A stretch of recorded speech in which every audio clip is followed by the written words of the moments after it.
Welcome back. You have made it to secret number 9 of our homeschooling secrets, how to blend your child's education with your occupation during isolation.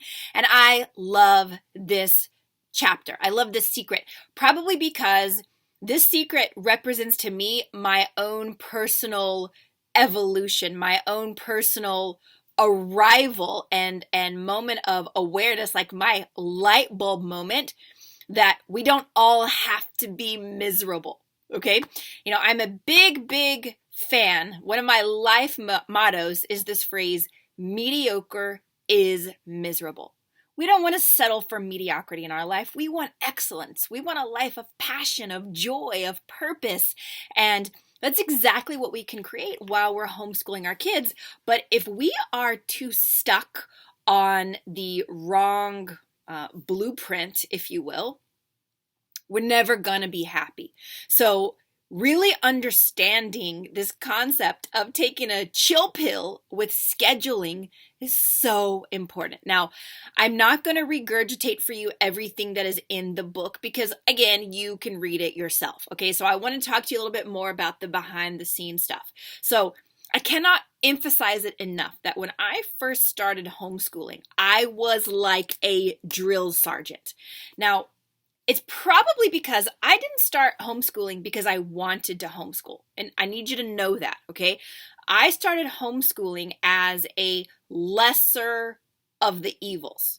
I started homeschooling because it was the least worst option that I had. Not because I had like these dreams and visions of, homeschooling and kumbaya with my children and, laying in the grass together. And that was not my life. That was not my vision. I'm a very type A personality. I've got big goals, big dreams, big visions, big things that I want to conquer.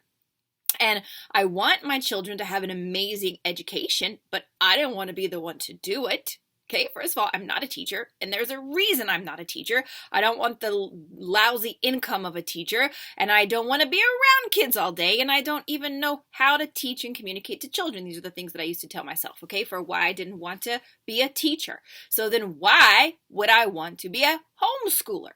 I was only doing it because my son was very much resisting mainstream methods.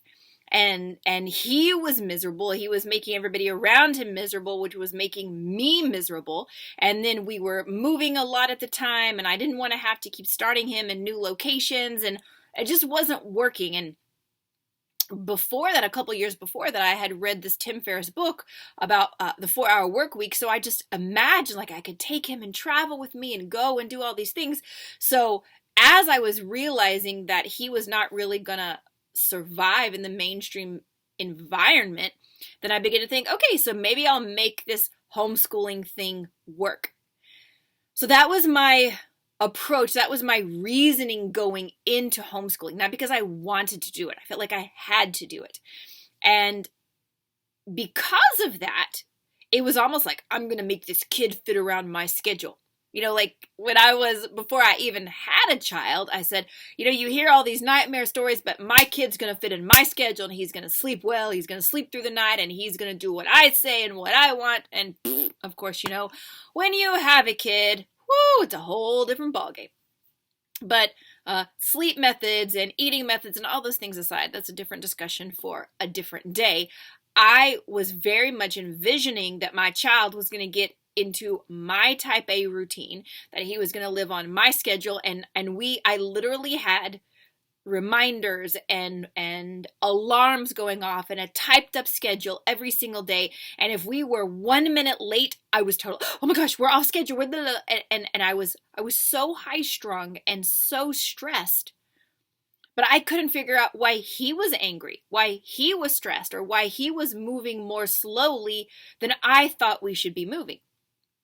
And of course, it's because I had so much to learn about energy and about how children absorb your energy. And it was not working for me. And over time, I began to relax those insane expectations. And as I begin to relax those, and as I begin to learn from other homeschooling guidelines that homeschool is not the same thing as school at home, then our whole entire world changed. So I know we've talked about this quite a few times, that right now during a pandemic and during lockdown, we have to check in more than ever on our kids' emotional wellness and on their mental health. So we're not going to go too far down that path again right now. But when you're looking at creating your kid's schedule for right now, the best advice that I could give you, coming from a mom who has been there, who has made myself miserable and who has made our entire home miserable, is to say, create a schedule that works for everyone. You know, there is a solution to everything if you're willing to dig deep enough. In fact, that in and of itself is a whole secret a little bit further into the book. Okay, but the schedule, it's not just a schedule where your kids have to cope with you. And it's not a schedule where you totally sacrifice yourself for the kids' education. It's a schedule where everyone can thrive together under the same roof. So if you've got kids that are spread out and multiple ages, then the older ones can help the younger ones. The younger ones can learn from the older ones. If you're having to share technology and share devices, then you can work around that and give yourself some time for your own sanity as well. Okay, so what I invite you to do is, before you even start looking at trying to fit the subjects in, like math, science, English, etc., look at your schedule, like the peripheral schedule. Look at morning routines and evening routines, when you want the family to go to sleep, when you want the house to wake up. Put those as like the anchors in the schedule first. Put the big building blocks in first.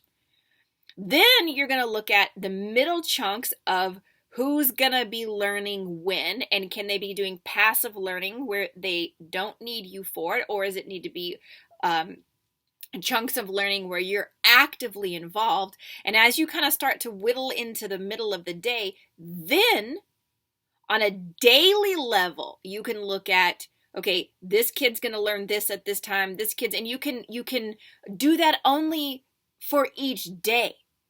Does that make sense? So start big picture, look at what's going to make the family thrive as a whole unit. Then whittle into, how are you going to use those different parts of the day? So for example, if your older kids, your high school kids need 3 to 4 hours of learning, your middle school kids need 2 to 3 hours of learning, and your younger elementary school kids only need 1 to 2 hours of active learning per day, block those chunks into the day. Before you say, this kid's going to learn math, this kid's going to learn science, this kid's going to learn history, just say, I'm going to learn during this time. And then if you go and you look at the example, the sample schedule that I gave you in the appendix, you can see that my son still has a 9 to 4 schedule. But that's for my own sanity, so that he knows what he's doing within each block of time. But he's got a lot of breaks, and if he finishes a subject early, he can have relaxation time, he can have playtime. He's learning how to make himself breakfast and lunch now, so that counts as learning time. That's part of his schedule, that's a part of his day. So it doesn't have to be all academic learning, and you don't have to live on a whistle. So the bottom line here is, get creative and understand that there's a solution to everything if you are willing to dig deep enough. I hope that helps. And remember, you are the architect, the designer of your life, so you can create this in any way that works for your family. Don't worry about if it's what school looked like last year or if it's what the neighbors look like. Find a solution, start from scratch. The weekly planning sheet in the appendix, that's your blank canvas. You can do anything with it that works for you and your family. Give it a stab and feel free to let me know if you have any questions along the way. Love you guys. Bye for now.